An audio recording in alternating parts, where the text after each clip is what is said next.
Praise the lord. అందరికీ వందనాలు తెలియజేస్తున్నాను.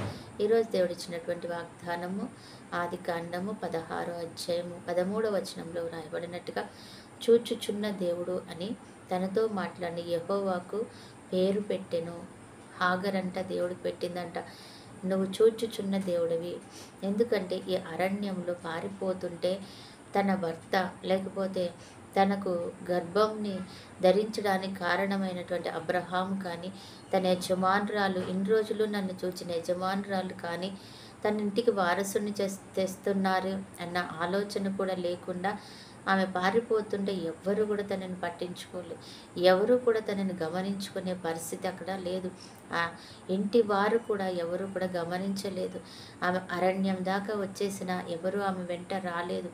కానీ దేవుడు ఆమెను ప్రార్థించకపోయినా, ఆమె ఏం చేయకపోయినా ఆమెను ఎదురుపడి తన దూతను పంపించి ఎదురు వచ్చాడట. దూత ఎదురు వచ్చి అంటున్నాడంట, హాగరు ఎక్కడికి వెళ్తున్నావు? ఎందుకు వెళ్తున్నావు? ఎక్కడి నుంచి వస్తున్నావు నువ్వు అంటే, నా యజమానులైన షారాయితో నాకు పడట్లేదు, అందుకని నేను పారిపోతున్నాను ఇంట్లో నుంచి. అంటే, వద్దు, నువ్వు వెళ్ళు, నీకు చక్కటి కుమారుడు పుడతాడు, మంచి జనాంగంగా కుమారుని నేను చేస్తాను, మీరు సంతోషంగా ఉంటారు, నువ్వు వెళ్ళి నీ యజమానురాలు కింద కొంతకాలం అనుకువ కలదానివై ఉండు అని దేవుడు ఆమెతో నచ్చ చెప్పి పంపిస్తున్నాడంట. నిజమే, అదే పని ఆ ఇంటి వారు ఎవరూ చేయలేదు. తన భర్త నచ్చ చెప్పలేదు, తన కుటుంబంలోని ఎవ్వరు కూడా నచ్చ చెప్పలేదు. కానీ దేవుడు పరిగెత్తుకొని వచ్చాడు, సమాధానపరిచాడు. అందుకని ఆమంటుంది, నువ్వు చూచుచున్న దేవుడు, నన్ను చూచుచున్న దేవుడిని నేను ఈరోజు చూచాను ఇక్కడ. ఈరోజు నువ్వు అనుకుంటున్నావేమో, నన్ను ఎవ్వరు చూడట్లేదు, నా భర్త నన్ను చూడట్లేదు, నా యొక్క తల్లిదండ్రులు నన్ను చూడట్లేదు, గమనించుకోవట్లేదు, నేను ఎంత బాధపడుతున్నాను, లోపల ఎంతగా వేదన చెందుతున్నాను, నా భార్య నన్ను చూడట్లేదు, బిడ్డలు నన్ను చూడట్లేదు అని అనుకుంటున్నారేమో. కానీ దేవుడు అంటున్నాడు, నేను చూచుచున్న దేవుడని. హాగర్ను చూచిన దేవుడు ఈరోజు నిన్ను నన్ను కూడా చూస్తున్నాడు. ఆయన చూచిన దేవుడు విడిచిపెట్టాడు. ఆయన ప్రేమిస్తున్న దేవుడు కాబట్టి అడవిలో పరిగెత్తుకొని వచ్చాడంట, అరణ్యంలో హాగరు కోసం. హాగరు అన్యురాలైన హాగరు కోసమే పరిగెత్తుకొని వస్తే, నిత్యము నిన్ను ఆయనను వెంబడించే, లేకపోతే ఆయన వైపు చూసే నీ వైపు ఆయన దేవుడు చూడడా? చూస్తున్నాడు. ఆయన చూచుచున్న దేవుడు కాబట్టి హాగర్ని ప్రేమించాడు.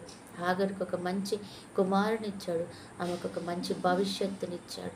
ఈరోజు నిన్ను నన్ను కూడా ఆయన నువ్వు ఏది అడుగుతున్నావో అడుగు దానికంటే, ఊహించిన దానికంటే ఎక్కువ వేస్తాడు. అటు కృపా దేవుడు మనకిచ్చునుగాక. ఆమేన్. పరిశుద్ధుడు అయిన దేవా, ప్రేమ కలిగిన తండ్రి యేసయ్య, నీకు వందనాలు చెల్లించుకుంటున్నాను. ఈ సమయాన్ని బట్టి నీ కృతజ్ఞతలు తండ్రి.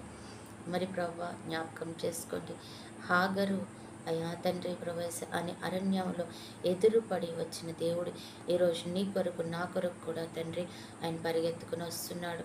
అయ్యా తండ్రి, ఎటు వెళ్తున్నావు, ఎందుకు వెళ్తున్నావు, నేను నీకున్నాను అని దేవుడు మన మధ్యలోకి వస్తున్న దేవుడు. ఆయన భయపడొద్దు. ఆయన కొరకు మనం ఎదురు చూసి, సర్వశక్తి కలిగిన దేవుడు, మనల్ని ప్రేమించే దేవుడు మన కొరకు ఎదురొస్తున్నాడని నమ్మి అయ్యా ఆయన కొరకు ఆయన వైపు చూద్దాం. మరి ఎవ్వరు ప్రేమించట్లేరు, ఎవరు నన్ను గమనించట్లేరని అయ్యా అనుకోవద్దు. కానీ చూస్తున్న దేవుని వైపు చూసి దేవుని మేలు పొందుకుందాం. మరి ఈరోజు ఎంతమంది బిడ్డలైతే ఆ రీతిగా ఆయన వైపు చూస్తున్నారు, వారందరికీ సహాయం అందించబడును గాక. అలాగే ఈరోజు ఎంతమంది బిడ్డలు మరి ఏ శ్రమ నిమిత్తమై ఈరోజు దేవుణ్ణి అడుగుతున్నారు, ప్రభా ఇదిగో నా యొక్క అనారోగ్యం, ఈరోజు నా వేదన, ప్రభా యేసే నా యొక్క అవిశ్వాసం, ప్రభా నాకున్న ఆర్థిక సమస్యలు, అప్పుల సమస్యలు, ఉద్యోగ సమస్యలు, వ్యాపార సమస్యలు, కుటుంబ సమస్యలు, ఏ సమస్య అయినా ప్రభా ఈరోజు విడుదల కలుగునుగాక అంటున్నాను. బర్త్డే, మ్యారేజ్ డే జరుపుకున్న బిడ్డని దీవించండి. రెండంతల ఆత్మతో నింపండి. చూసిన ప్రతి ఒక్క బిడ్డని అందరినీ కూడా తన్ని నీ మహిమ కలిగిన హస్తంతో తాకి దీవించమని యేసు శ్రేష్టమైన నామములో అడిగి వేడుకుంటున్నాం తండ్రి.